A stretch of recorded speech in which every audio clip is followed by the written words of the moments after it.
और वहीं अमेरिका के उपराष्ट्रपति जेडी वेंस नेतन्याहू के बीच विवाद की खबर आ रही है। कई हिब्रू मीडिया रिपोर्ट्स में इस बात का दावा है। विवाद को लेकर वॉशिंगटन में इजराइल के खिलाफ गुस्सा, ऑपरेशन एपिक फ्यूरी को लेकर विवाद बढ़ रहा है दोनों के बीच में। वेंस के दफ्तर ने खबरों को हालांकि खारिज किया। और एक और बड़ी खबर, युद्ध को लेकर नेतन्याहू मोसाद चीफ में भी तनाव। नेतन्याहू और डेविड बार्निया में गंभीर मतभेद देखने को मिल रहा है।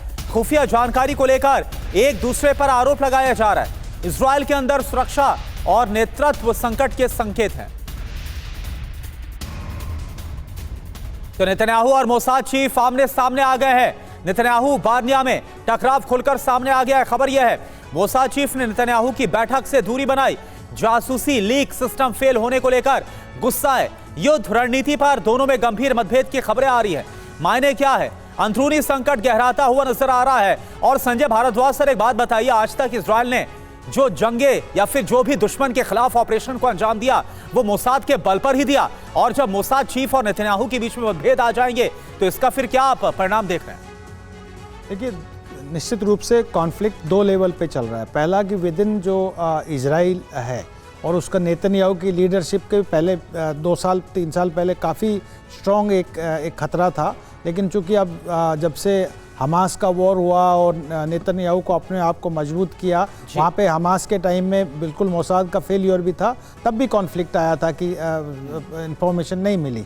लेकिन चूंकि वॉर चल रहा है और इजराइल के लिए एग्जिस्टेंशियल खतरा है, तो निश्चित रूप से नेतन्याहू आज भी मजबूत है। लेकिन सबसे बड़ा जो कॉन्फ्लिक्ट आ रहा है कि जो अमेरिका की इजराइल फर्स्ट पॉलिसी है, वहाँ पर अमेरिका में कॉन्फ्लिक्ट हो रहा है इस बात को लेके कि आप इजराइल फर्स्ट कर रहे हैं कि आप, और पूरा इंटरनली इवन डेमोक्रेट्स में और रिपब्लिकन ये भी क्रिटिसाइज कर रहे हैं, और इलेक्शन अमेरिका में है, तो इस बात को लेके निश्चित रूप से नेतन्याहू और वांस के बीच में भी कॉन्फ्लिक्ट आ रहा है। अब बात यहाँ आती है कि देखो, ये सारे नैरेटिव्स बिल्डिंग है, और नैरेटिव कौन बनाता है? वेस्टर्न। बिल्कुल। और सर, ये देखना होगा, वक्त बहुत कम इसलिए आपको मैं रोक रहा हूं पूरी माफी के साथ, कि आने वाले दिनों में जो स्प्लिट नजर आ रहा है, हालांकि कहीं पर खारिज भी किया जा रहा है, कई जगह दावा किया जा रहा है, लेकिन कहीं ना कहीं कुछ तो आग लगी हुई, इसलिए धुआं निकलता हुआ नजर आ रहा है। इसका क्या असर होगा ये देखना होगा। लेकिन अभी के लिए बहुत बहुत शुक्रिया।